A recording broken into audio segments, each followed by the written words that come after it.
Hi, everybody. My name is Margarita Shirley. I'm the small press bar here at St. Mark's Bookshop. Thank you for coming out. I'm going to introduce our lovely, lovely panel. Mindy, Abovitz, creator, editor, pen dropper, editor-in-chief of Tom Tom Magazine, is a self-taught drummer, drum machine programmer. She has been drumming for 11 years in New York City with bands such as Taiga, Hotbox, Chica Bass, and More Teeth, all excellent names. She has drum instructed at Willie Mae Rock Camp for Girls and Vibe Songmakers. Mindy has received her master's in media studies and started this magazine because we need it. Awesome. Emily Rems, Twitter.com, Emily Rems, is a feminist writer, editor, rock star, playwright, and occasional plus-size model, living in New York's East Village. Best known as managing editor of the young women's pop culture magazine Bust, Emily is also a music and film commentator for New York's NPR affiliate WNYC and is the drummer for the horror punk band The Grasshoppers. Her writing has appeared in the anthologies Cassette from My Ex and Zinester's Guide to New York City. I miss cassettes from exes. It's true. Yeah, right? We can't make cassettes anymore. Shirley Braha is a producer of indie music TV and is currently developing a new music video show called Weird Vibes for MTVHive.com, set to launch in the upcoming weeks. Prior to this, she created New York Noise and produced 89 episodes from 2003 to 2010 on the city government station NYC TV. Shirley brought much-needed originality to her field, quote-unquote, according to The Village Voice, and the show, quote, developed a cult following among musicians, end quote, according to the New York Times. Her involvement in the New York City music scene since her teenage years also includes running a record label, programming radio stations, DJing, and booking shows. Many men, and maybe women too, have the perception that women... Oh, no. Oh, I segued into a part that was okay. I'm going to... That was a sneak preview. You can have that. Check. Oh, that's awesome. That's what I should have run. Check. Hi, I'm Mindy. I'm going to do some moderating in the first third of this discussion, and there will be a lot of time for you all to speak, to ask questions, to converse. Before we get into some of the questions that I have, I want to know who in this room is a media maker? And who in this room is a media consumer? Okay, cool. And I definitely want to get to know everyone in here as well towards the end of this conversation. But again, I'm Mindy, this is Emily, and that's Shirley. And I wanted to start off the conversation with you two by asking, how'd you get your start in your field? Was it passion or was it practicality? Well, it was...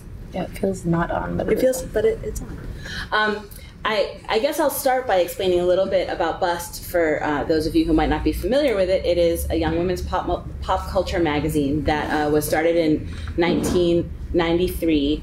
And it was created by Debbie Stoller as a way to create a sassy magazine for adults. I don't know if you guys remember the dearly departed magazine Sassy, but it was a young women's magazine that actually told the truth about young women's lives instead of making women feel like crap and feel like they had to buy things. And so they wanted to make a magazine for women that did the same thing. And it was something that I really felt as a reader that I could get behind. I was a theater major, and I was working in a theater in New York City that was just a really terrible job. I had like this maniacal, horrible boss dude who really terrorized me, and so I would hide in the bathroom during my lunch break and cry and read Bust magazine. And I was like, I was getting ready to quit, and I looked in the masthead of the Bust that I was reading, and I saw that their offices were just 2 blocks away from the horrible theater where I was working. And so I just begged them to let me be an intern, even though I was 27 and kind of older than your usual intern. And that's how I got my start there. Was that the question? Yeah. That was the question, and that's the answer.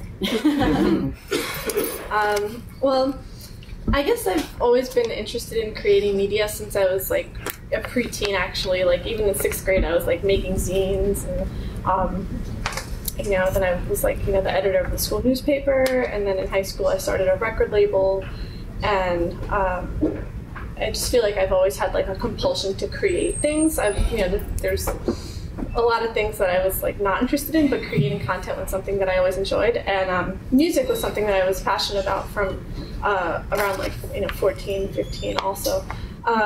So it just felt like it's just like an intrinsic passion that I have for creating content around music.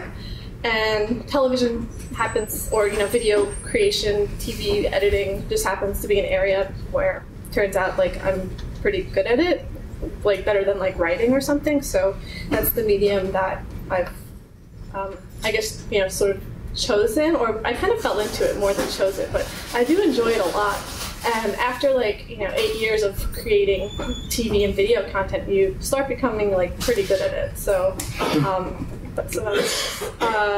But yeah, I mean, it's my career, so there's a level of practicality. I mean, everyone needs a job, so that's in a practical sense, like, yeah, it's a practical necessity. But I would say I'm still really passionate about it, and there have been times in my career where you lose that passion, where like you start getting distracted or like stunted, and you kind of like your heart drifts away a little bit. But it's really important to like maybe have some distance and refocus and understand, and remind yourself why you're passionate, or just remind yourself that you're passionate about it. Like, yeah. Emily, so you just answered that question. I asked, what led you to your job, passion or practicality. Are you still feeling passionate about Bust? Or are you now in practical zone? Because you've been there for 10 years now, right? Yes. Okay. I've been there for 10 years. There's definitely an underlying passion that makes you come to work every day. As my bosses are fond of saying, that much like crime, feminism doesn't pay. And so like we're definitely not in it for the money. There's got to be a reason that we get in there, and that is definitely a passion that will never go away. Obviously it's a job that you come to every day, and sometimes you wish that you were on the beach, but I think that would happen with any job, that, especially one that you've been doing for 10 years. Cool. I don't know if you all read Venus magazine, but I do and did. It's out of print right now. It was a women's music magazine, the only one that I knew of besides Tom Tom, specifically focusing on women in music. And their new editor-in-chief referred to the word feminism as the F word, which isn't new, but I wanted to ask panelists what they thought about the F word, feminism, and essentially in your personal life and in your work life. You touched on it a little bit, but I mean, if you both want to touch on it again. I definitely think, the word feminist comes with a lot of baggage, and, people don't really respond, like, positively to that word. And I mean, sure, I guess I align myself with, like, feminist thought, but I don't really view myself as a feminist as much as I view myself as a person. And I feel like, like, being a person involves, like, just like living a well-rounded life that I think a lot of times women don't allow themselves to experience. Where if you pick up like a typical female magazine, it's your life is like maybe a little bit more limited than the scope of a lot of men's, and I think that's really sad. That a lot of women, maybe don't experience the things that a lot of men do. And so I just try to live like a productive, well-rounded life, and like try not to be like too consumed with the things that women are sort of expected to be consumed with, like, shopping and looking pretty and buying makeup and like trying on like new outfits and new styles and, building your like, personal fashion brand or whatever. And, I feel like that actually can take up a lot of time for a woman. Even though it seems like a simple thing, just like looking pretty, it's like there's a lot that goes into like being a pretty woman or something. And I find that a little frustrating. It's like I just want to focus on like doing cool stuff and like making cool things and, just not being self-conscious about how I look, but just like living my life. And I feel like as a woman, you're always like, you always feel like you're under a microscope, and you just want to like be and not be judged, I guess. I feel strongly, and I know that there's many people that don't agree with me, but I feel strongly that if you're a feminist, you should stand up and you should say so, and you shouldn't be scared of it. And that the word, although it has this baggage, I don't think it really needs it. If someone is being prickly about the term feminism around you, or around me, I should say, I just sort of respond saying, if you're a feminist, you think that women and men should be treated equally, that women and men should have the same opportunities. If you're a woman and you don't think you're a feminist, then it's totally cool that you get paid so much less. Are you sure you're cool with that? I understand if people feel prickly about it, and that's okay. I think as as long as you live your life in a way that isn't limited, and if even better, if you perceive a gap between the way women are treated and the way men are treated, if you actively try to close that gap in any way that you personally can, given your gifts and skills, then you're a feminist whether you want to say it or not, as far as I'm concerned. And it's important to me in my life and in my work. I want everyone in this room to be thinking about what their definition of feminism is, because I do feel like some people have a very clear idea that it's an old word, it has baggage. Other people have reclaimed it or have been using it their whole lives in the same way. And I think it's actually a really important thing to understand what collectively this room full of people thinks feminism means, but also you individually, and whether or not we can revisit that word. And you know, these two people clearly have something different to say about it, and they're both, maybe to you they look like feminists, and now you know that one identifies and one does not. So that's interesting. That's interesting to me. I'm going to move on with the questions, though. And this is in relation to feminism. Do you feel, specifically Emily, and then you, Shirley, in your own way, do you feel an added sense of responsibility to represent women as a woman, and not as a feminist, but as a woman? Emily, obviously this is a part of your job. Mm-hmm. It's part of my job. Shirley, it's not a part of your job, so do you ever feel like that comes into play with what you do? Sure, but it definitely comes into play, but it's not so much a responsibility to showcase women, but more of like a joy where, you know, these are female artists that I love and identify with, and here I'm giving this opportunity to share it, you know, with people who I think might like it. That being said, I'm not gonna include, you know, I'm not gonna feature someone just because they're a woman. They have to, you know, be on the same standard as, you know, everything else that I show. Otherwise, it's not really doing anyone a service. It's like, hey, here's a female musician. She kind of sucks, but hey, it's a girl. Like, that's not really, that doesn't benefit anyone. But yeah, I mean, I really love to feature as many awesome female artists as I can find. I love that. I love how that makes me feel listening to that answer. Okay, by the way, the three of us comprise the questions that I'm reading today. So we've had discussions before we met with you to try to come up with something that would challenge all of us and bring out some good conversation topics for you all. So what do you believe the primary elements that are holding women back from their creative achievements? In your opinion, do women hold women back? Do men hold women back? Or, I mean, yeah, what is it, themselves, or is it, what do you think? When we were talking about, Shirley, this was your question, right? And when we were talking about it, obviously we thought that it's complicated, and in some, it depends what industry you're in and what you're up against, but Shirley and I were both sort of commiserating about the fact that the elephant in the room in many conversations like this is that women and our, I'm not going to say innate, but there's a lot of issues that have to do with self-confidence and women, especially in male-dominated industries. And in that way, we both feel that it's, well, I don't want to speak for Shirley, but we were discussing before that women really, I think, bear the primary burden of, in terms of holding ourselves back from really making those big strides, those big achievements in areas especially that are male-dominated. I know just as a drummer, outside of my job as in the media, it's incredibly crippling, the kind of self-consciousness that I feel as someone who started drumming at 31.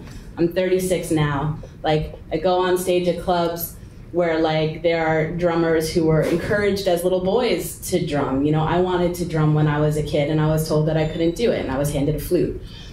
These guys have decades of experience over me, and, you know, there are many times that I've thrown up in the bathroom before a show.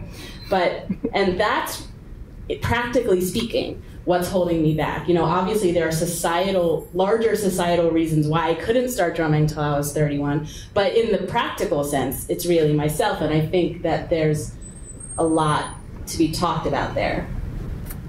Yeah, I just know for myself and, you know, a lot of my closest female friends, like, I know we experience, like, you know, lots of issues of, you know, self-doubt and feelings of, like, inadequacy, even when we're like really awesome. I just feel there's like an image, or I don't know who's making that image exactly. I think it's just like pervasive in society, or maybe it's just like sort of intrinsic, where you just constantly feel like you don't measure up, to other women or to other men, and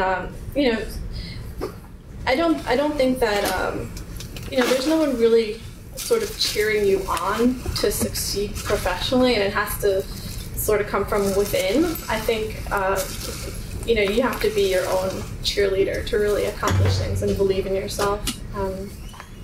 It's hard, I listen to like motivational tapes sometimes, like on like ebooks, like audio books, and I find those to be really helpful. I mean, they're corny as hell, but I love them.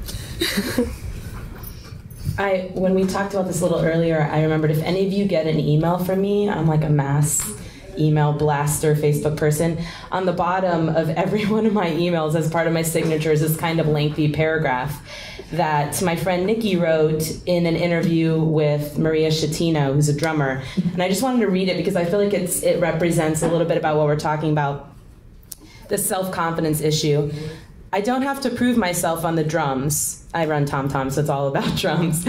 I don't have to prove myself on the drums. I don't think proving yourself has anything to do with music. It cheapens, and I have no interest in that. I think people have an interesting reaction when they see a female drummer.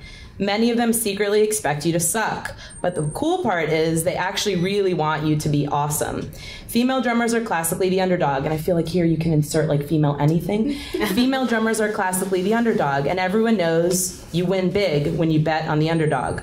I want to be good because it's inspiring to people. That's my favorite part of playing music, that and being inspired by other musicians. I feel like this Maria Schettino, this drummer, she just touched on like 7 different topics of like feeling the way she does, what people expect of her, what they really want, what comes out of it in the end, and why she does what she does. And I appreciated what you both had to say about how you feel in your workplace and on stage. Do you believe women still feel oppressed in the fields of music and media, and if so, how? You sort of answered that. Do you feel like women are still oppressed in media, or if so, how? I think, as I mentioned, I think sometimes we oppress ourselves. I think the media is one industry where there actually are like a pretty good ratio of men to women, so there's definitely opportunities for women in media. Now, of course, like when you go to the higher levels of management, it always like tends to veer towards being male-dominated, and I think the media is more balanced than many other fields, so I don't think we can like really like pinpoint that as like one area that needs improvement over other areas. I think all areas need improvement, yeah.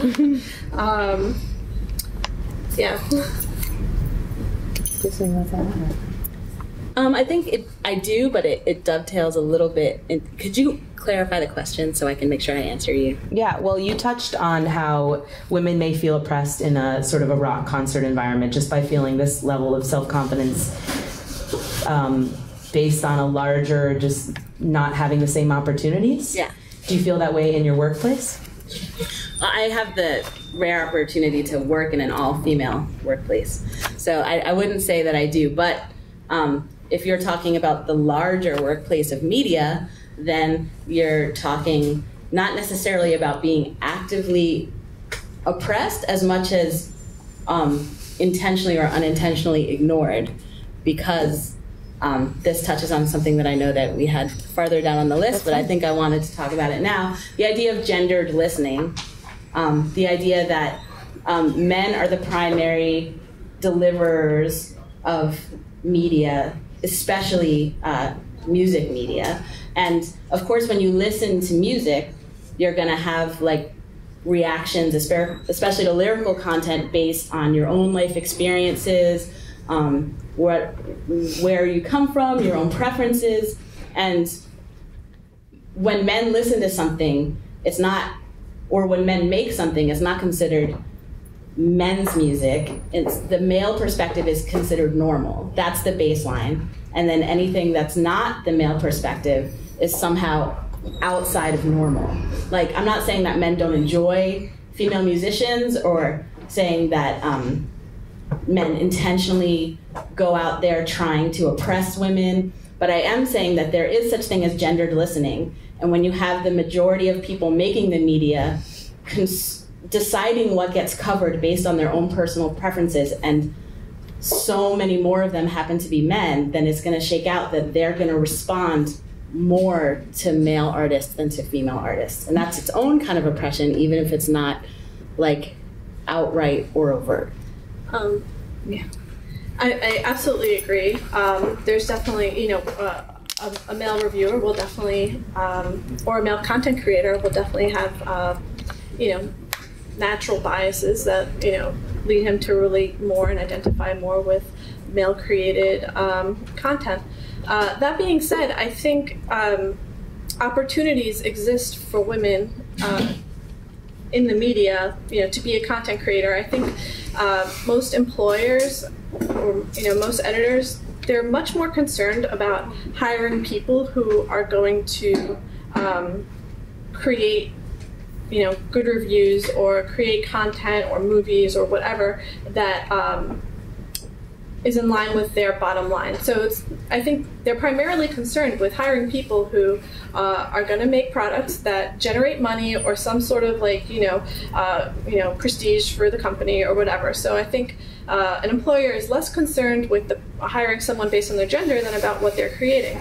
That being said, I don't think that there are enough women who are creating music reviews or content in the same number that there are men. And maybe, I don't know what the answer to that is. Maybe, more women should, believe in themselves and believe that there are opportunities for them if they moved forward and really, believed in themselves or something.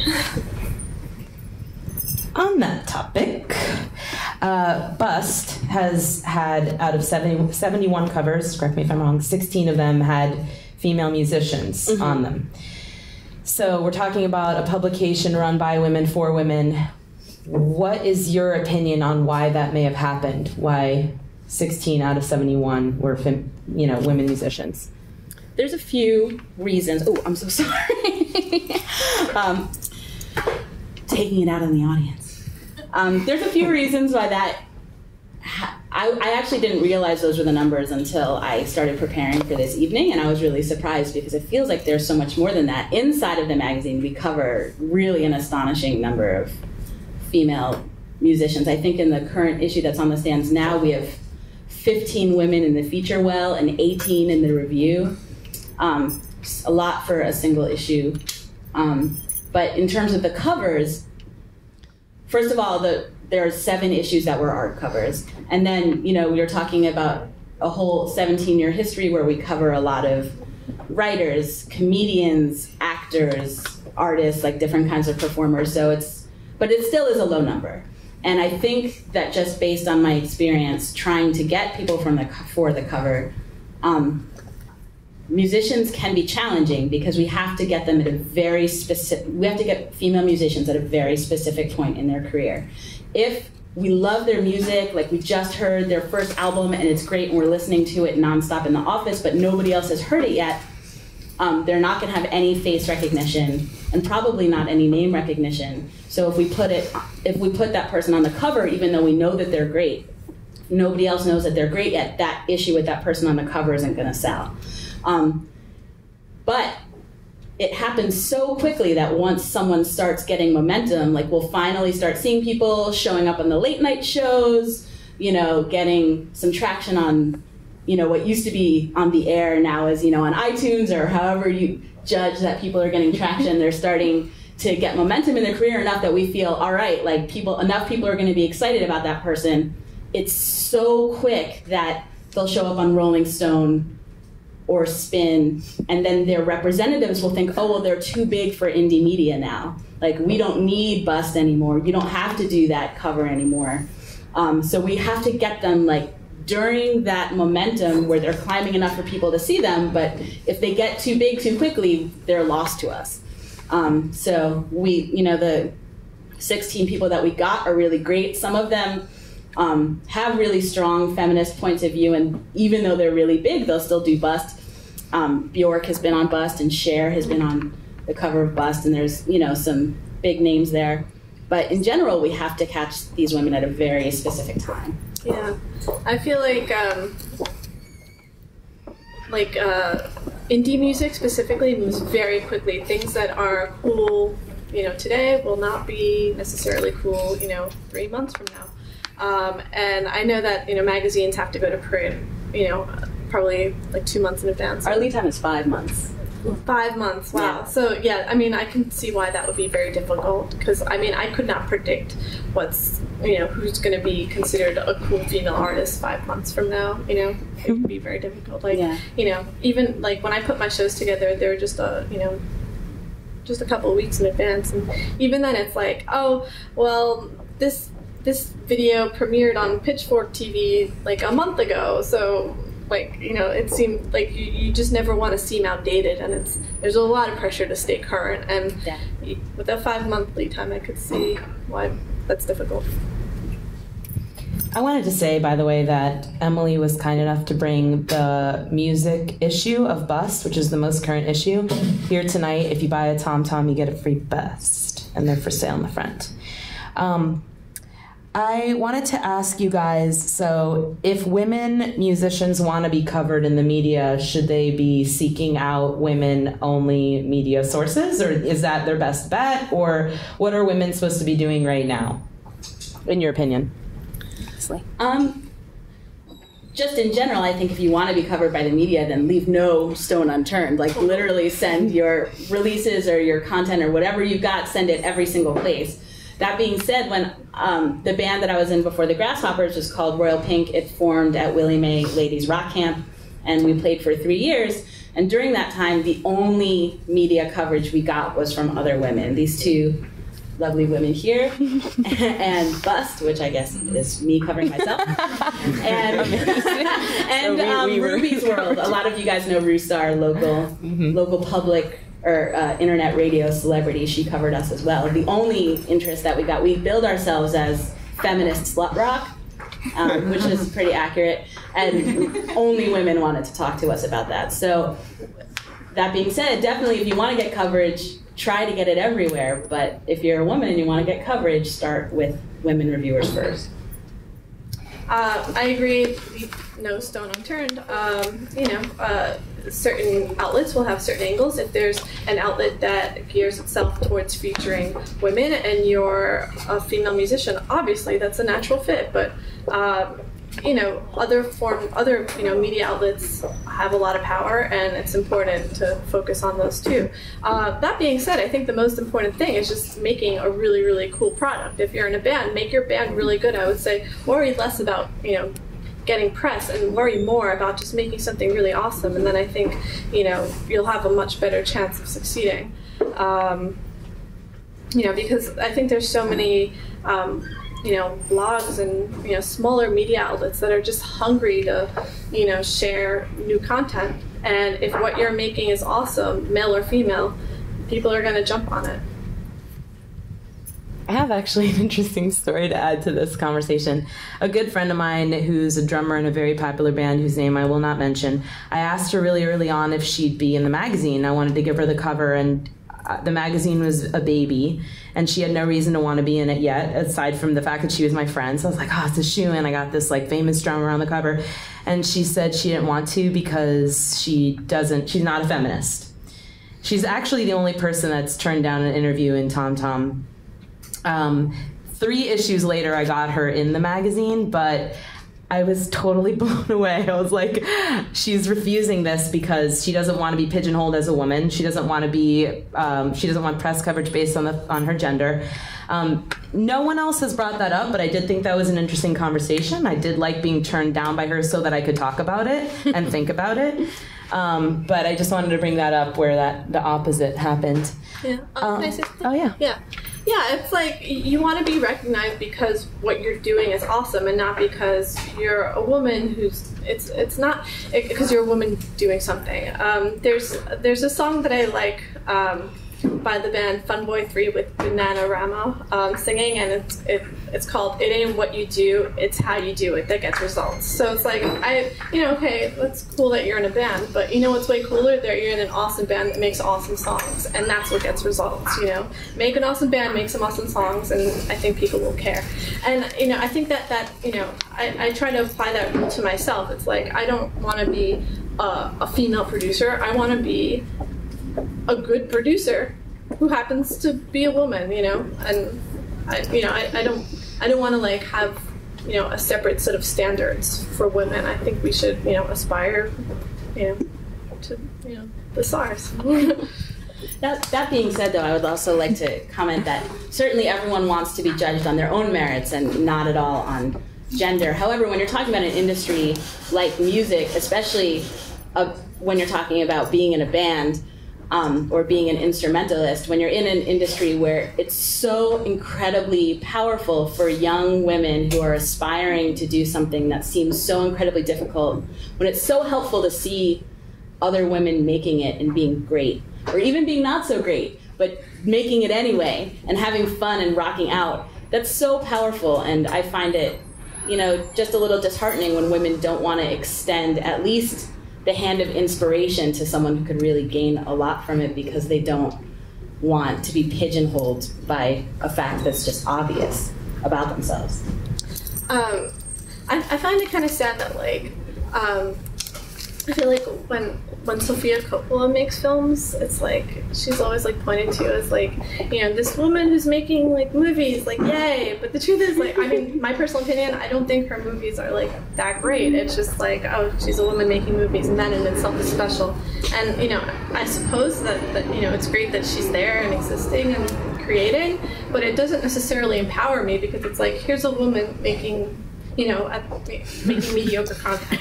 Okay, it's more exciting when I see a woman making something awesome, and when that does happen, it's really, really inspiring. But I wish I could see that more. I wish I could see really, like I don't want to see women making like romantic comedy movies. I love when I see women making serious films, and that to me is really inspiring. And I feel like I don't see that enough. Bus started when? 1993. Okay, Bus started in 1993. Tom Tom Magazine started in 2009. The two of us have very clearly, we work for or started magazines, media for women, to present women. Shirley works at MTV and is not claiming to be making music for any gender whatsoever. It's genderless, creating creating videos. So we're this model for gender-based media. Are we moving in that direction in the future? Is that our goal, to create gender-based media? If so, what will we gain by it? If not, is there an egalitarian model for this? Is Shirley doing it? I mean, I want you all to be thinking about this as well, but I wanted to ask you this question first. Are we doing a disservice? Are we doing a service? Is this the new model? Will this work? The bottom line is that there's a huge disparity between the amount of women that we cover and the amount of women that mainstream media covers. Like, there is a gap. We're trying to fill that gap. Like, the gap is there. You can't ignore it. It needs to be filled. If anything, like, we're giving women who are being ignored by the mainstream media, a boost up so that they can then be covered by mainstream media. And it's not a segregated media system, like it's a free-for-all where everybody can cover everybody that needs to be covered, everybody who should be covered. But we think that there's a lot of people that should be covered that are simply being ignored. And as long as that gap is there, there's going to be publications like ours, and I don't think we're doing anybody a disservice by doing that. Yeah, well, I think we have different objectives, because you guys, you're there to support women, whereas I'm there just to showcase cool new music, and I try to incorporate as many female artists as I can that I think are awesome, but I'm not gonna support something that I don't think is on a level that I can stand behind. I'm sure I'm going to have more questions, and I'm sure they will too, but I would like to get to some of your questions if you have them. And then when you do ask your question, could you say your name and also say a little bit about what you do or what brought you to this conversation. Just for context, and also I'm interested in knowing what all of you do and who you are. So yeah, I mean, I could keep going, but I'm going to stop right here and open it up to you all. And if you feel like you can't project, I'll pass you the microphone, but otherwise just project. And yeah, does anyone have any questions for us? When you're dealing with younger... Name, oh, sorry, what sorry. do you do? My name's Elizabeth. I'm a graphic designer, typographer, and custom letterer. And what brought you to this conversation? I used to work for Bust. Awesome. I was wondering, when you're, specifically for Shirley, and maybe Emily can answer this too, when you're dealing with like younger girls in bands, are you finding that they're kind of also of the vein of like, we want to stay away from being called feminists, or are they maybe not at all familiar with feminism, or like are they also trying to stay away from the fact that they're girls? I'm honestly not sure. I'm sure it varies from person to person. I guess it's something that I'd like to talk about with more younger girls. I don't feel like I can like provide you with. Sorry. I was just saying.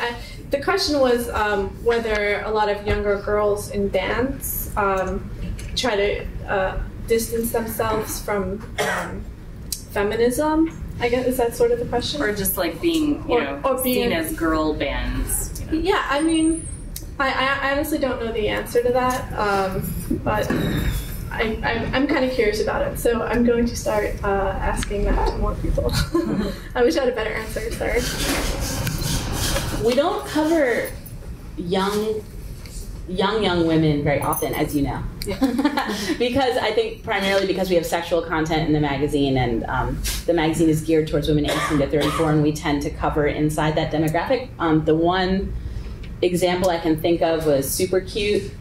If you guys are familiar with that band, we interviewed them, and I can't remember the interview verbatim, but I think I know that I interviewed Rachel Trachtenberg when she was very little. Not a baby, but she was drumming for the Trachtenberg Family Slideshow Players, her parents. And when I interviewed her for that, I didn't ask her, "Are you a feminist?" It's like a crazy question to ask a grade schooler. But I did, I did ask her about her experience of being a musician and being a girl, because I think it's, getting pretty close to the kind of content that I was interested in uncovering. So I don't think I would directly ask a grade school or even necessarily preteen subject that, but I would ask around it, certainly. That answer your question? Yeah, I was just wondering what the kids are thinking. What the kids are thinking. It's important to keep in touch with the kids. Their hair and their clothes and their music. Yeah, right? No, it's interesting because, as I'm getting, I'm like 28 now, so, there are kids, there are people who are paving the way in like the indie rock world who are, nearly a decade younger than me. And I feel like I have to, as you get older, you have to consciously pay attention to what the ideology of younger people are. Otherwise, you lose it. You lose touch with like what people want, I guess, or yeah. You know what I mean. You just gotta keep your finger on the pulse always. I found that it's really odd that the pulse right now is Riot Grrrl, which was the pulse when I was 15. So I feel like I'm right on the pulse, or like I'm like way ahead. I'm like, wow, I listened to Bikini Kill a long time ago. So what's cool is it just wrapped right back around itself, and I hang out with a lot of 18 to 20, early 20-year-olds. I'm lucky, and they are, I would like to say, feminists. So there's that, and then there's like my age people. I'm in my 30s, who are over it and think it's a bad word. And I'm interested in that too. I kind of want to know what's going on there, which is why I was asking you guys to think about that a little bit too. But anyhow, does anyone else have a question? I know you. Yeah, speak up. Say who you are. Okay, my name's Jade, and... The microphone's coming to you. Hi, my name is Jade, and I guess I'm here because I am an audio engineer, and it's an industry in which less than 5% is comprised of women. So yeah, that's why I was interested in what everybody had to say about it. And I'd like to hear everybody's thoughts on this, but I guess mainly this question is for Shirley. I was wondering about how you said that, bands or women in bands have to be, if they're talented and good, then they'll get the recognition. Well, not necessarily, but I'm not, you know what I mean. But how do you feel about what happens when women in bands don't have control over how they're showcased based on, the media that takes them on? Like a perfect example, like how many people saw the Runaways movie and what happened with their story, and then the fact that there's like specialized issues in certain magazines, like women in music or women in rock, like Rolling Stone, or what is your response to the fact that we even need specialized issues? And is it because of are there women working for these media entities that think that that's a good idea, or is it just, I just want to hear your thoughts on that. Absolutely.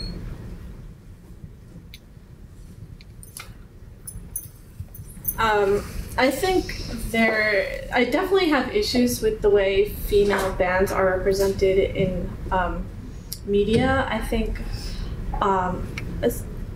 almost all the time, especially when it's not in a feminist presented context, there's definitely a sexualized component of the way female bands are represented in the media.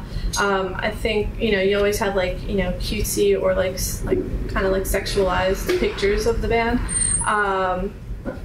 Most music videos of female bands, I think the bands themselves are aware that in order to be successful, well, not in order to be successful, but it's very, very beneficial in your music videos and in your imagery in general to look hot, to generate some kind of sexual desire from your viewer. I look at the view counts on music videos because that's I guess part of my job is just to see what's resonating with people. And anytime you have really hot girls singing or whatever, looking good, when you're looking good, people watch your videos. There's a lot. I mean, it's really disturbing. How much of a female band's success is sort of related to their image, much more so than men. And the worst part is I don't think that I really have a solution for that. I just think men in general are always kind of, whether they're consciously doing it or not, they're always judging women based on how they look, whether they're turned on, and I think I can't think of a solution, to be honest. I just think men objectify women. That's that's something that I've sort of begrudgingly accepted. No matter how much I want to pretend men don't care about how you look or whatever, it's actually probably 75% of everything. I don't know. That's just my personal take on it. It's not an objective figure, obviously. You can't quantify that sort of thing. But generally, I just feel myself I feel myself and men judging. I feel judged by men, and I feel men judging other women based a whole lot on how they look. If I could just add to that, or respond to your question also, I think by the time the media gets a band to consider for coverage, they've already more likely than not been packaged by their record label, by a producer, by something. And just something that I always notice is we get pitched male and female bands, and men just get an enormous amount of latitude in terms of the individuality that they're allowed to express within that packaging. As long as a male band has some kind of charisma, and charisma is broad, you know, the guy doesn't have to necessarily look a certain way. It can be like a super beardy Williamsburg guy, you know, like he can have any sort of range of body shapes. He can have a good singing voice. He can have a crazy, messed up singing voice. Like, as long as the guy has charisma, they're going to get packaged and sent off to us right away. But the laundry list, the enormous laundry list of criteria that women who want to be musicians have to fill just to get that press release sent to our office is astonishing. So you end up getting like one cookie cutter after another cookie cutter after another cookie cutter. If you're just going on what you're reading on a press release, before you get to hear that CD, that promo CD, everybody looks the same. And it's because the people who are packaging them know what sells. It's extraordinarily narrow, and they're going to shoehorn like that band that they're representing into it, because that's what they're being paid for. Because these women who are musicians want to get recognized, and they pay someone to help them get recognized, and that person is doing their job by fitting them into a very narrow mold that their male counterparts are not being forced into. I think maybe that applies more to like mainstream acts, where you have like, you know, people who are there like really constructing your like visual identity. But I think in the indie world, you know, there's not, you know, that many like managers or you know, people who or like stylists who are there to like repackage a female artist. I think for the most part, it's just female artists realizing that when they look hot, people would respond to them more, and when they don't, they're gonna get a whole bunch of like really nasty comments, you know, in the Brooklyn Vegan comment section, or you know, if you got a couple extra pounds in your thighs, you're gonna get a lot of feedback about that. So, you know, you take it upon yourself to, you know, look as good as possible, and you know, no one's like forcing that upon you, but you know, in a way, like everyone is.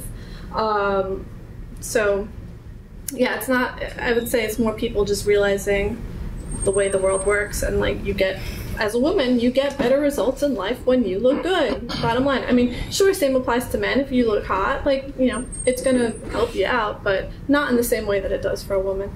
I wanted to add, I wanted to say that I, in part, started Tom Tom because of that female drummer celebration week that so frequently is a part of any male drum magazine. I call it male, but it's just a regular drum magazine that only features guys.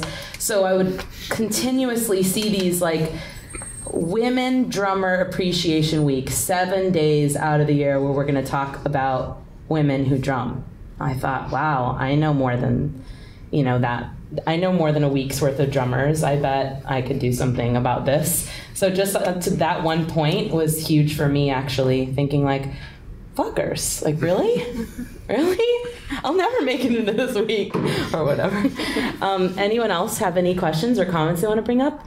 Do you want this? I'm gonna need it. Okay. Great.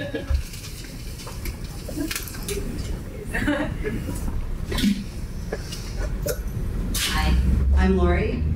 I've worked for Sony Music for about 13 years now, so I have a very emotional connection with things that I'm a supporter of Bust and also a friend of but what I was thinking about, and what we talk about at work all the time, is women actually consume music. They physically buy music, purchase music, support music, so much more than men.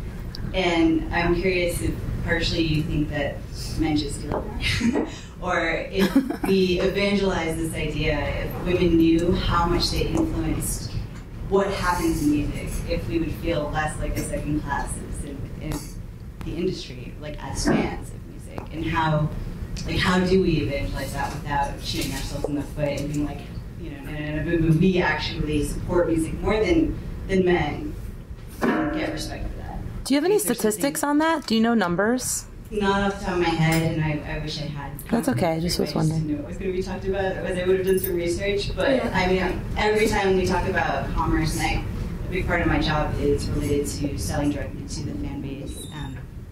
I'm just from the visual side, which is why I don't have the numbers in my back pocket. But yeah, and we always talk about it. It's overwhelming how true it's been for a long time. And what becomes popular is just massively influenced by us. So what can we do to let women know without taking out a full-page ad? Is there something from the media side that you guys suggest?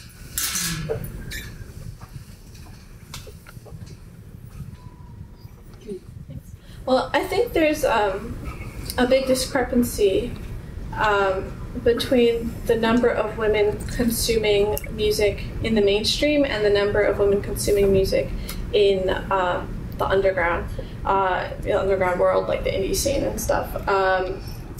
Mainstream-wise, you have female artists at the top of the pop charts. You see, there's strong visibility of women. You have whatever your Keshas and Lady Gaga, whatever. Like honestly, I barely pay attention, but I do know that they're pretty dominant in pop culture right now, and that lots of women do love that and do identify with it and do purchase it. Now, when you go in the indie world, like, suddenly it becomes much more male-dominated from a consumer perspective. When you go to shows, there's a lot more men than women. I just think all around, like, music reviewers are men. Most of the bands are men.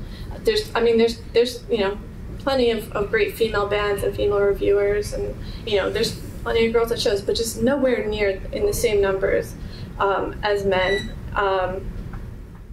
And so I don't think that women have the power in indie music. That being said, like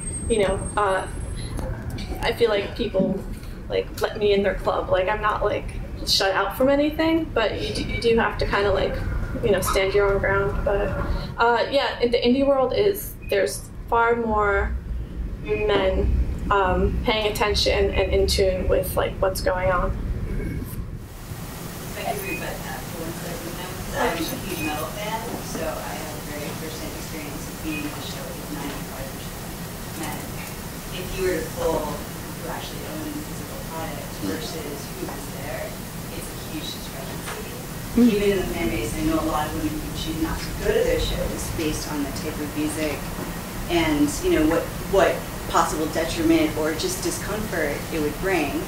So I think that there's, like, I agree, like, the numbers probably are a little bit different than pop and been selling in pop world forever, but I think it's still not, it doesn't represent itself physically in a way that's exactly true to who's listening to that same music. I suspect the phenomenon that you're identifying at work is very similar to the reasons that are given why the film industry is so male-dominated. The production companies, I feel like I read this over and over again, that men and women will both go to see the action movies, the movies with the male stars. Men and women will go to see all of those in huge numbers. But then when you have a female movie, a chick flick, whatever, it doesn't even have to be stereotypically a chick flick, but just a female character-driven movie, then only women will see that.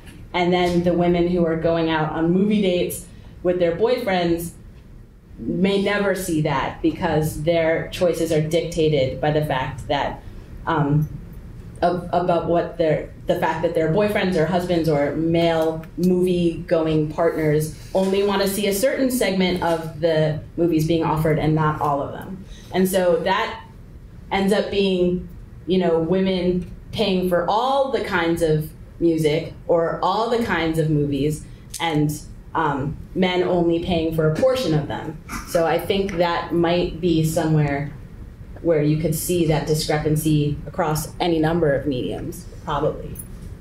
I was reading an article by Manola Dargis. I think it's actually like 2 years old, but it applies perfectly well to now, which is that majority of movie ticket sales are sold to women. Women make up like most of the seats in movie theaters. But the percentage of films produced by women is dismal.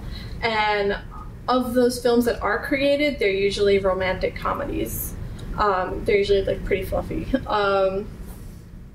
And I think one of the bigger problems is that I think a movie studio will get behind a movie that they expect to be successful and draw people to seats, because at the end of the day, business is business. People care much more about making money than they do about whether they're going to hire a female or male director.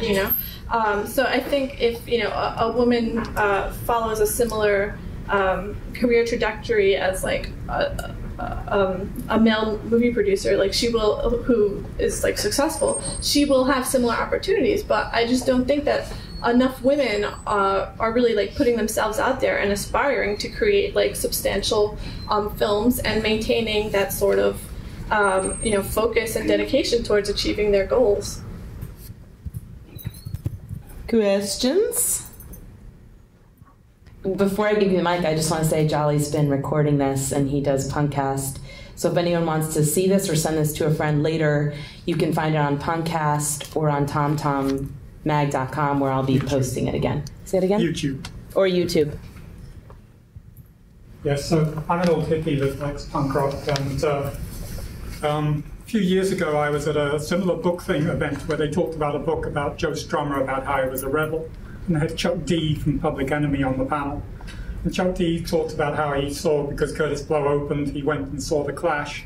And The Clash made him realize that there were barriers to overcome, and that Public Enemy could speak intelligently about issues in their music, and there was a barrier. And what he was saying was, I guess now there aren't any more barriers to overcome. So I put my hand up and I said, surely now, and this was a few years ago, women in music have a barrier to overcome, and that the newly formed band, the Tigra, I pointed out to him, was someone who could be looking at that. And then also it's sort of, as we're well aware, the Slits within punk rock, everybody else was playing rock and roll, and it took the Slits to really start off post-punk by not just playing, by playing what they felt like rather than following any other trend. And it's something that I myself am a fan of female music for very much this aspect, is that they play what they feel like and not what they think, in terms of that. And so I have two parts to my question. One is, is the barrier still there, which obviously you're going to say yes, but the other one is does it take an all-female environment like you have at Bust in order for women to really break through that barrier? Yeah, well, I think that that's a great concept that applies not only to women but to men, where if you want to make something cool, if you want to make quality content, it has to come from like a passionate place where you're creating what you want to create and not what you think people want you to create. You always, if you're pandering to your audience too much, like it's going to be a soulless product that's not bringing any innovative ideas. I think most people that make great products are coming from like a place of like passion and it's something that really resonates with them internally. And I think that's what's so great about the Slits.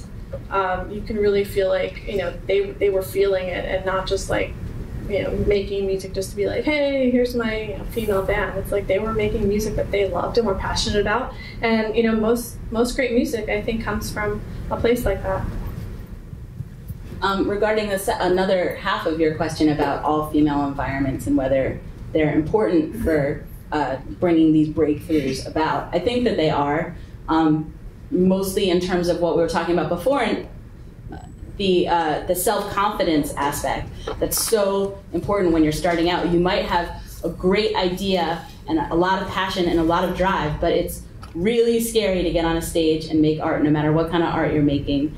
And when I started drumming, as I said, I was at Willie Mae Ladies Rock Camp, and I was surrounded by female musicians, and it was an environment where like nobody was being judgy. Everyone was there because they identified, yes, that discrepancy still exists, yes, that there are hurdles that still need to be jumped, and it's an environment where basically you're giving women a head start. You're giving them a little bit of an incubator where you can not be a great musician, where it's okay to be a beginner, and people will give you constructive feedback and criticism. I know that if I hadn't started drumming in an environment like that was really nurturing and not super judgmental, I don't know if I would have gone on, like that first year when I went to a sound check and the sound guy made fun of my gear and said it was unplayable, and I was playing during sound check and he was like snickering about my playing during the sound check, and like basically every kind of debasing dig that I could get before the show even started, before the audience even went in. Like, I don't know if I would have really wanted to do another show after that if I hadn't already had the experience of having women be around and say, if you really want to do it, you can do it, and if you fuck up on stage, that's okay, we've all fucked up on stage, and then you keep playing anyway, and that's what makes you great. If I hadn't had a certain non-judgmental laboratory out of which I could come and then really face the harsh realities of really playing out, I don't know how long I would have hung in there. And so in that way, it's really helpful. In Busk, we're not around to trash female bands. Like, if something comes in and we really hate it, there's not a point in us covering it. We're not out there just to like make ourselves feel good talking about how something really sucks. It's, other people can do that if they want to get readership or whatever, but that's not what we're about. We're much more about giving women the step up that they deserve. I have to say that if I had had a different trajectory, I could have gotten a job at Drum Magazine or Drummer Magazine, and I could have worked my way up and spent like the last, for the next 7 years, I could be trying to insert female drummer here, female drummer there, and really put my foot in. Or I could have done what I did, which is start TomTom and sort of shame the current magazines, I hope, into realizing that they've left out so many people. So this woman-driven space, women-run magazine, I think was really the only way I could have handled it. I could not have gone to work every day and just interviewed guy after guy after guy, knowing, after having been to Rock Camp and taught there for 6 years, being involved with another program in New York that's all women and teenage girls called Vibe, I just know that there's so many women musicians out there, so it would have killed me to be sitting in an office and constantly convincing people that we exist. So instead, putting it on paper and having it sit on the stand right next to Drummer Magazine was the way I felt like this needed to happen. But I just wanted to add that I have spent over the last 11 years in the music world as a drummer in both spaces that were all gendered female, and then supposedly non-gendered but male. So I've worked at Main Drag Music, which was and is more than 90% staffed by men. I worked at East Village Radio as an engineer, same thing. Male DJs, male owner, male whatever, everyone, right? So I'm trying to be in the music world. I ran shows in my house in Williamsburg. I'm trying to have shows with more women in them. I was constantly fighting the current, which I still continue to do and will do because I want TomTom to be at Barnes & Noble, so I will be doing this forever. And I think it's important for me to dip one foot into that self-confidence world, that world where everything is equal for me and surrounded by women who have complete faith in everything I do music or media-wise, and then step my world into the real world, which is pretty much run by guys, and say, hey, look, this is what we do too. And I know how you work. This is how I work. Let's try to work together. That's my ultimate goal, but I don't think we're there yet. So we do need these women-gendered spaces to run right alongside these regular spaces until we can sort of meet, which is my ideal goal. And I think it's truthfully going to take both sides to acknowledge each other. And one side is standing a little taller right now, so I feel like they need to look down a little and reach up. But yeah, that's kind of what I've been doing. Well, when I work on my projects, it's I would love to feature, 50% women or more than 50% women, but there's just not enough female created content for me to show that, I would feel comfortable showing. So I think if there were more awesome bands, then I could showcase more bands that are female, but it's just, that content's just not created in the same numbers that men are creating. But, it's nice to be able to share the cool female videos that I get. More questions? You want to grab this? Don't forget to say Hi, I'm Christina, an intern at Busk Magazine and friend of Shirley's.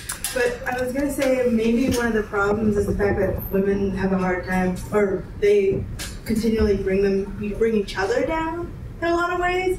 So maybe that's one of the things that we have to overcome to get further in the media, because it's like it's good to have the all women space, but then there's certain medias, maybe like at Vogue or something, that there is a bunch of women, but they're not working together. They're working against each other competitively or something. Extrapolate on that. Like, how would they be working against each other in what they present in the magazine, or? I recently wrote a blog entry about online girly media, because there's been XO Jane and Hello Giggles that just came out too, with Plus.com, a lot of girl content online right now. And then there were 2 articles that came out kind of dissing the 2 websites for really weird reasons, saying that they were dumbing themselves down and just really attacking girliness, it's kind of how Sassy came out and it was aimed at girls, but the articles were kind of attacking the fact that they're aimed at girls and not girls of all ages, and not encompassing they should be acting like grown-ups, acting a certain way. So I feel I don't know, when women are bringing each other down, that doesn't really help. Attacking each other. Do you want to frame it in a question? Do you want to respond? I think I can respond a little bit. Got it. The one response that I had that I thought of while you were talking was that there's, outside of the gendered media that we represent, there's this idea that there's the token female act on a bill, or the token woman in a comedy show, or there's this idea that there's a finite amount of space for women, and that women need to fight each other for that tiny space. Instead of getting together and fighting for more space for everyone. I think that because that's the cultural climate, that women are somehow tricked into feeling like the reason that they didn't get that coverage is because that other girl who didn't really deserve it as much as I did got it. And it's an easy trap to fall into, but when you recognize that the problem is that there isn't enough space being allotted to women, and it's not, that woman got it and I didn't, then, it reframes the context a bit. But I think that it's an easy trap to fall into when you're a creative artist and you're frustrated and you see that there's such a tiny window being given to you that you want to fight for that tiny window instead of just kicking the window down. Yeah. I do feel that it's a little difficult being a woman in that you do feel like people are sort of looking for reasons to tear you down, and people will sort of highlight your weak points, and it ends up making you feel very self-conscious, and I think it kind of dissuades girls from creating anything because you're just kind of worried about people attacking it, and yeah, I think you have to really have a lot of confidence in yourself to keep going sometimes, and you have to be your own. You can't. Other people will criticize you, but you have to have a certain amount of thick skin, I think, to keep going. Anybody else have questions? Wow. So, okay. Go ahead. Let's maybe one of us will answer the question, then we'll keep moving on through questions. Hi, I'm Lauren. I'm an artist and illustrator, also a musician and part of a feminist arts collective.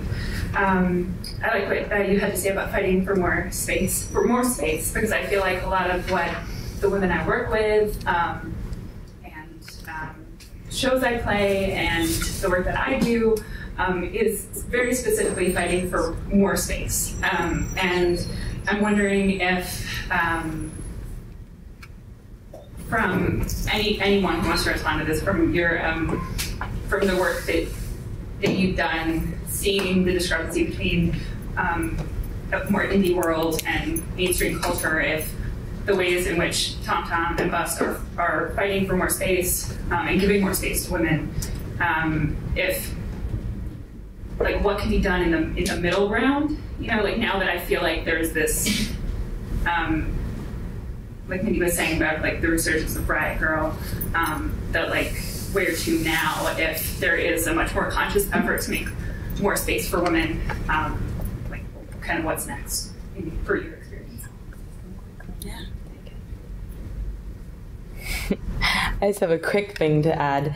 I feel like women and men need to be very particular about who they're covering and acknowledge that there is this missing portion of the population. And not, if that does not only extend to women, that extends to every minority that you can think of. And I'm sure everyone in this room knows exactly what I'm talking about. So essentially, if you're a media maker, become aware and self-conscious. And then if you're not a media maker, become one and take over the media if you feel like you have an agenda to cover someone who doesn't have a voice. That's what I did. I was not a media person, but I saw this gap. And I guess that there's so much that every single person in this room can do. Help someone who's doing what you like, or do it yourself and get people to help you. Did you just want one person to respond? I mean, maybe we just keep it a little short. Questions. Should we take another question? Yeah, let's take another question. Yeah.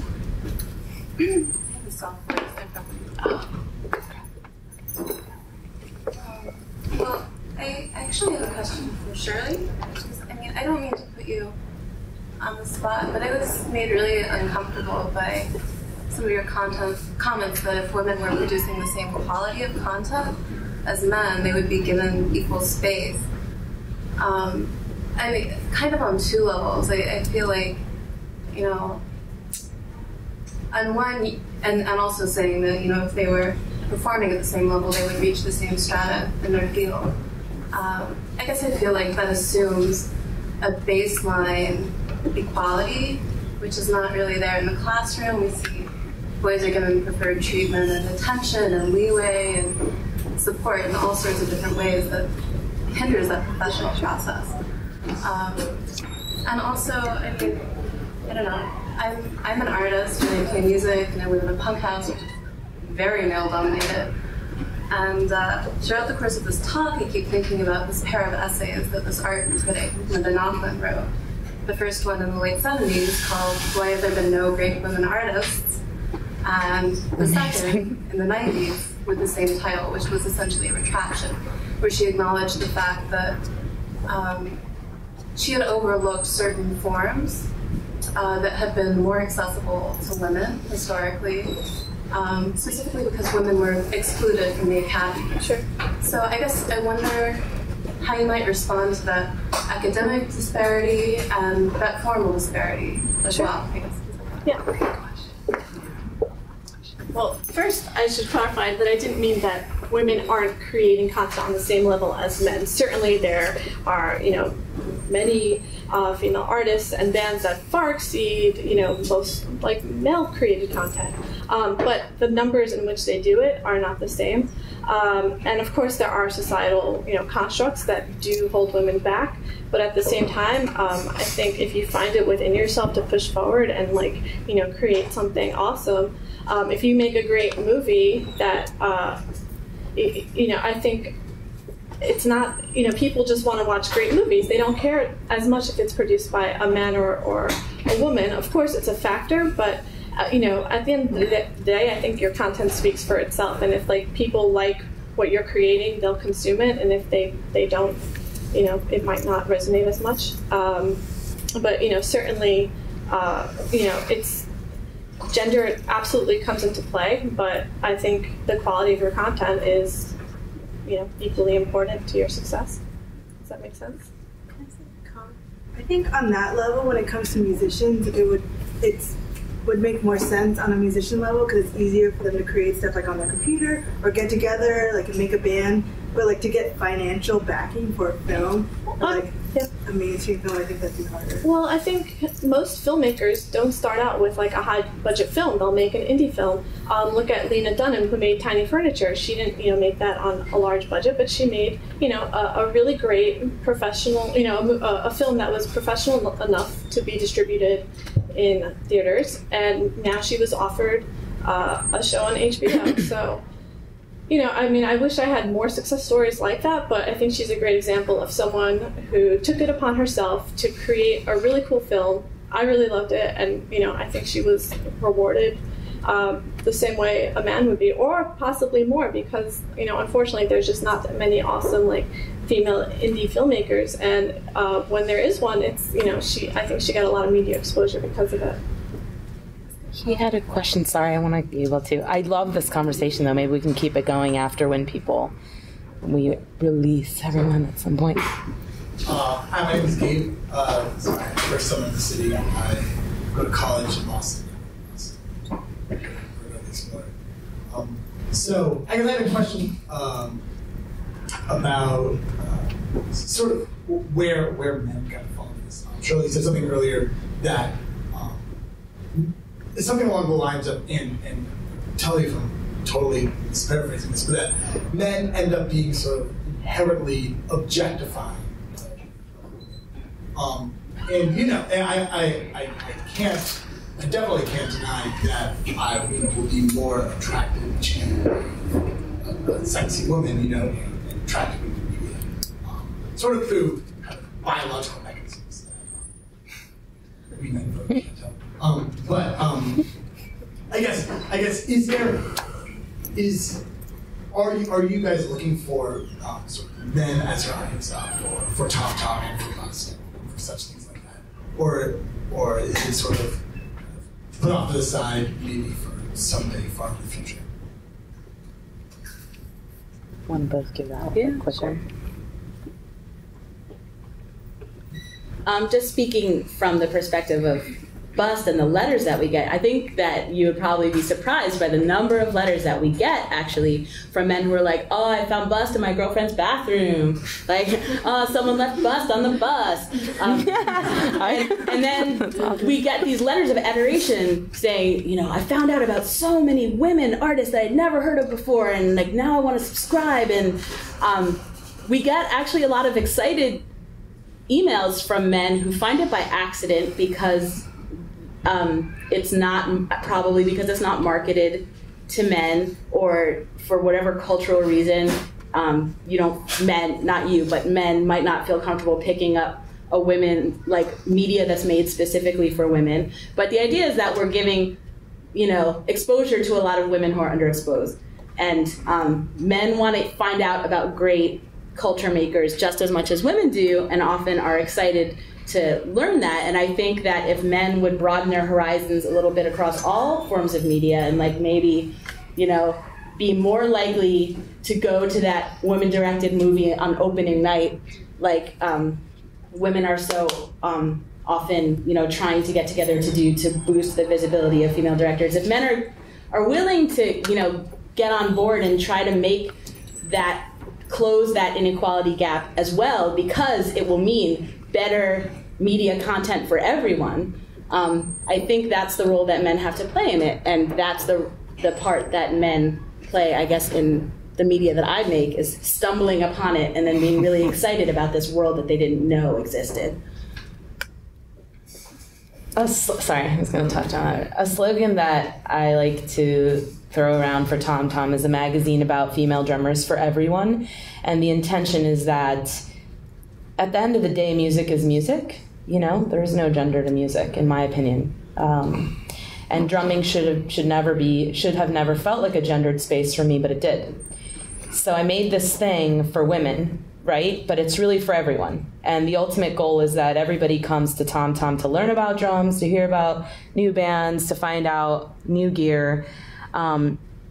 But because it's about female drummers, it might feel slightly alienating for a while. The ultimate goal is to create an equal space. I mean, there's transgender, there's everything in between. It's a spectrum. I only did this because I felt it happened to me, and I'm just sort of responding, but it's really not a conversation I want to have for very much longer. I've been having it since I was born, had it a lot when I was 15, and now I'm 15 years later and still having it. So let's pick up the pace and make it a non-relevant topic, and that's going to be everybody's job, I feel like, to make that happen. So I actually don't have as many gender biases as and if anyone thought I did, I don't. I just like did this magazine because I was like, wow, we're not in the media. Okay, let's take over the media. But ultimately want it to be with everybody in it, just enjoying themselves and playing really great music together. Oh, you had a comment. That's a question. It's a question for the whole panel, I guess. My name is Logan Del Fuego, and I happen to be in the band The Grasshoppers with Emily Rems. But I wanted to know, what challenges do women face being musicians that men may not know about, may not think about, because it's just not in their scope? What challenges do you face that are, we just take for granted? I think female musicians have to grapple with a lot of like self-consciousness and worrying about like how people are judging them when they're on stage. I know that I have a lot of female friends that play in bands, and I know they're always like really self-conscious about like their outfit or whether their hair looks good, or doing their makeup before they go on stage, and then getting really nervous before they look at the pictures from the show on blogs the next day. So I think that's something that women have to deal with that maybe men don't have to worry about as much. I know that because I know you have come to the Bust office, which is an entirely female office, and you've mentioned to me before, not that there's anything bad about coming to my office, but sometimes it can feel really weird when you walk into a space that suddenly you're the only guy in, because it happens so rarely, right, in like your life. That's really, when you walk into a professional environment and suddenly you're the only one. Like, imagine being a woman and walking into a space where everybody there where you're the only woman, and you have to get on stage and you have to perform. I think that's really where it comes in. Like, it's not bad to be the only one, but it definitely doesn't help you if you need help anyway to like get comfortable and do your thing. I feel really meta at this point because I've been playing for so long and put on shows, did the magazine, worked as an engineer, I did sound. I feel like I came at this from every possible angle, and I no longer have a normal reaction to that. I, at this point, just really try to educate all the women around me and to like make them feel really comfortable and normal in a musical environment, because that's what I created for myself. I just made it happen. And if I hear a stupid comment, I don't even notice it anymore. It doesn't exist for me. At this point, I'm tackling the argument like as issue 7 rolls around of Tom Tom, which is 56 pages now, full of female drummers, and I'm turning lots of drummers down. I'm tackling conversations like, oh, there's female drummers? And I'm like, okay, so that's like, you can imagine, right, at this point. But like nothing seems even relevant to bring up anymore, but things that have happened in the past was like, after I play, like, wow, you're really good. And I'd be like, wow, you're really fucking an asshole. Like, or someone approached me before a show and said, hey, I give lessons. And then I was like, you. And then after the show, he's like, oh, wait, you totally don't need lessons. You're like so good. I was like, thanks, dude. But it's not about being a woman or a man, because people are judgmental regardless of gender, but those kinds of things have happened to me, and I just take on this like atonal, like, I got it, like all the time, or like, I'm shooting my own drums or whatever, like I want the mic here. So that's sort of the mode I go into, and I no longer think about gender anymore. I'm just like, let's make this happen, let's play good music, let's be on the same page. So I don't have that anymore. But my entire career, I've only played with women, and that was a conscious decision. So all my bands are all women. And after doing that for a while, there's just so many women to pick from now, and it's really great. But when I started, I was playing with people who never played before. So there was always that. I was like, oh God, like none of us know how to do this. Now it's like, there's just so many, and that's definitely a different climate I feel grateful for. Back there.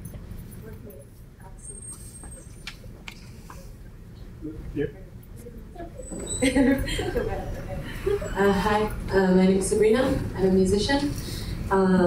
So I'm trying to get covered by you people. I have been actually, thank you, by Bust, but I'm trying to understand how to get to the media. I do my own, press releases, all that stuff. I send out my own videos. And I don't actually read about music ever. You know, I don't look at blogs. I don't really read magazines often. The ones that I do, I would read Venusine or Buster Bitch and stuff like that. So I knew where to go because I would go to Barnes & Noble or whatever, or Blue Stockings, and look at the magazines. And I would see you guys there. I'd be like, all right, these are the people that I mean, I sent it off to all the other places too, but got ignored. So, but now, you know, Barnes & Nobles are closing, and Seven Borders are closing, and all those places. And I'm starting to see, like, oh shit, now I have to look at blogs. Oh God, like they're everywhere, you know? And I wasn't sure. I don't exactly know my question, but I know that when, Mindy, when you're like going, you know, there's Drummer Magazine, there's TomTom, and visually you can see that in Barnes & Noble. Now, I don't know what's happening with the magazine industry right now, but the more that it sort of shifts to web content, is that allowing for more equality, do you think? Or like, you know, Drummer Magazine being seen as equal? Like, I don't know, I'm sort of interested in this understanding that I'm having to look at blogs, I'm having to look at the internet much more, and how you guys are facing that, if you see that as a boost to, you know, having your magazines out there. Do you think it's going to influence, you know, Drummer Magazine more to be like, oh, look at this, you know, Bust Magazine. They've got a lot of stuff going on. Like, I don't exactly know what I'm asking, but something. So yeah, how does being on the internet, is it going to be more equal or more confusing? Because I'm confused. I can address one part of it. Okay. I think I'm just going to address one part of that question. I think TomTom has had a major advantage of being like positioned exactly when Facebook decided to blow up, and when you can actually infiltrate the media if you have the tools and the resources and the knowledge, which I've been seeking out very actively. I'd like to take over the media via the internet first.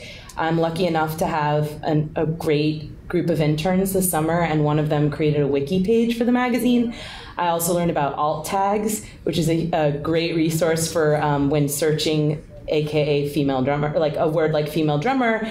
If you know how to type in the particular alt tag, you can infiltrate the media with your stuff. So essentially, for now, I feel like the internet is serving TomTom, but in a couple of years, if I or the staff doesn't stay on that like curve of knowing everything about the internet, we could lose our position really quickly. But right now, I think we seem bigger than we are because of the media. Because of the internet.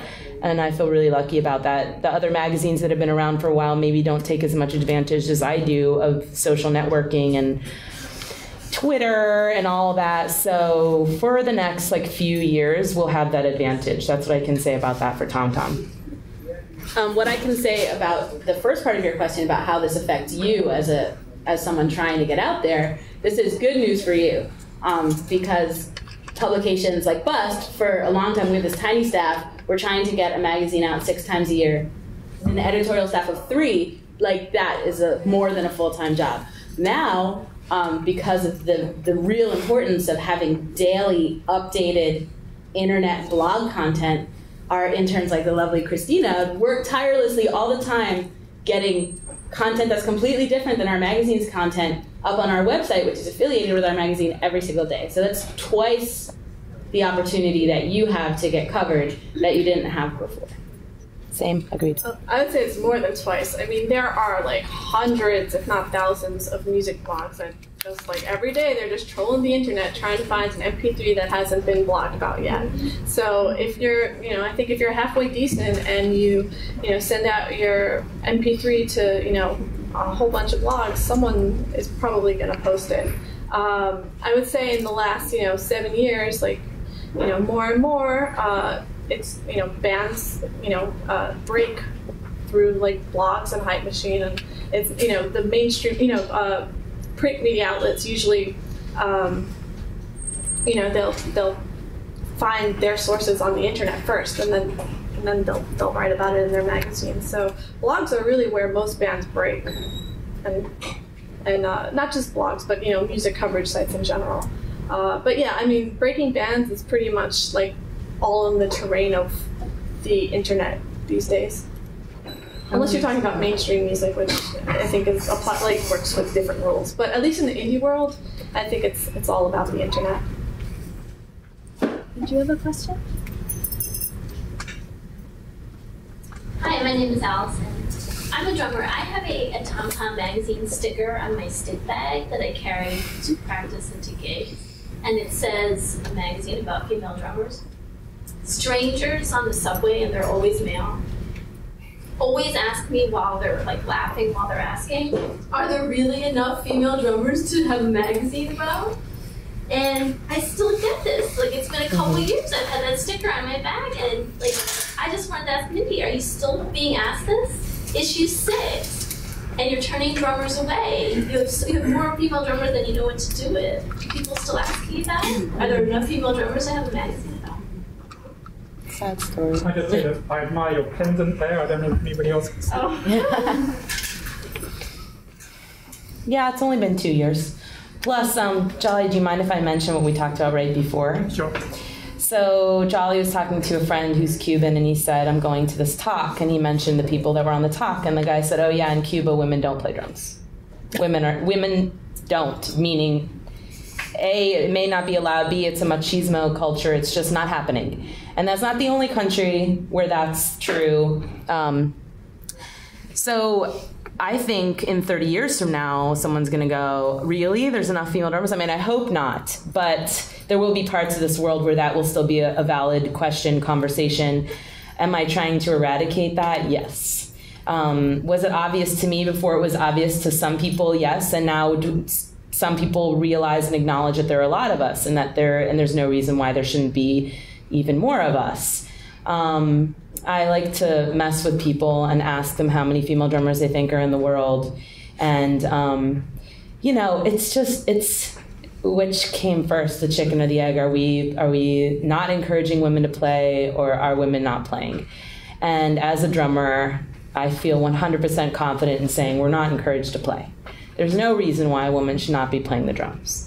So my goals include creating glittery pink drum kits for the girl when she's 5 and she's going, what do I want? Just so that in her consciousness she's saying that they made that for me, I'm supposed to do that.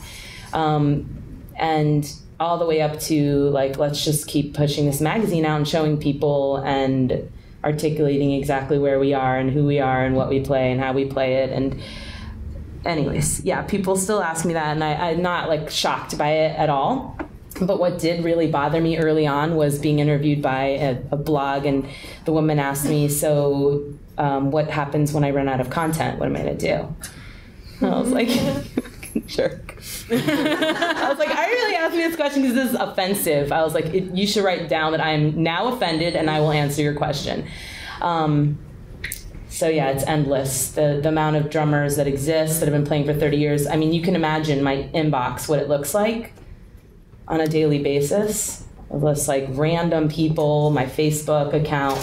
Hi, I've been teaching drums for 25 years in Auckland, New Zealand. I'm like, what do I do with you? It's too much, basically. But not to leave anyone out is my problem now, how to serve the mission of the magazine and what I feel like is a really ethical and moral media source. That's what I really work on right now, not whether or not I'll run out of content.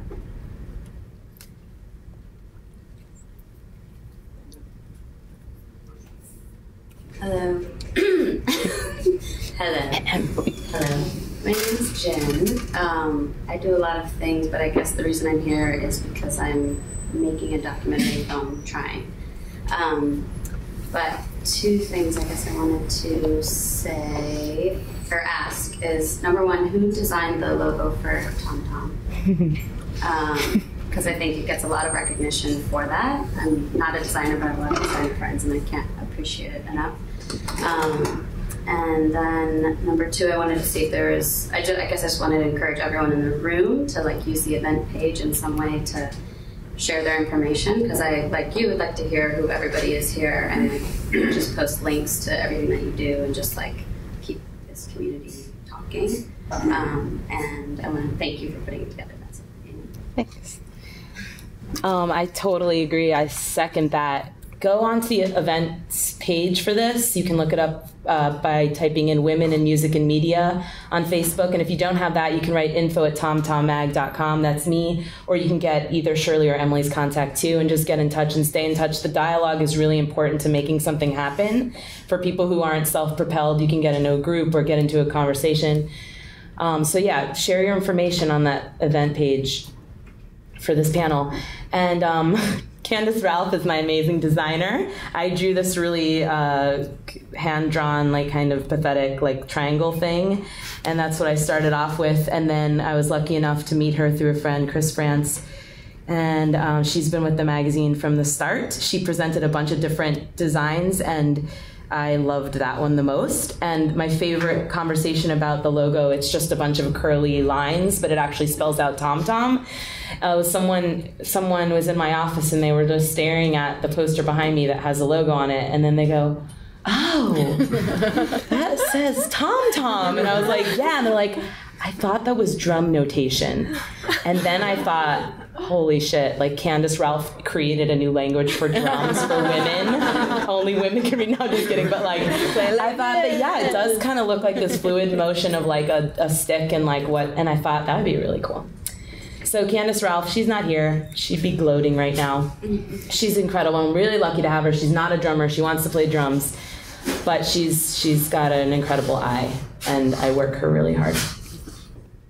So I think we've been doing this for a while, so I think we're done. But the conversation's not over. If you feel like continuing it, do it on the events page. Write to info@TomTomMag. If your friends want to see this and they're not here, Jolly will be posting it on YouTube and Punkcast.com. Shirley's on Twitter. Emily's on Twitter. I'm all over the internet at TomTomMag.com.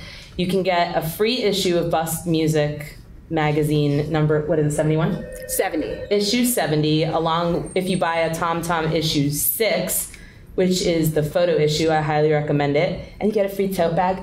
And talk to us if you want to more. I'm going to let these two ladies say goodbye to you also, and thank you. Goodbye. Thank you. Bye. You want to say your Twitter or something so they can find you? No? If anyone wants to email me, it's just shirleybraha@gmail.com. Oh, I want to say one more thing, sorry. Thanks to St. Mark's and Margarita for setting this up. It's an awesome bookshop. Support them. You know, buy stuff here. It's really, really, really great. I mean, they let TomTom be on their shelves. That's so cool. And Bust. That's so cool. And thanks for coming.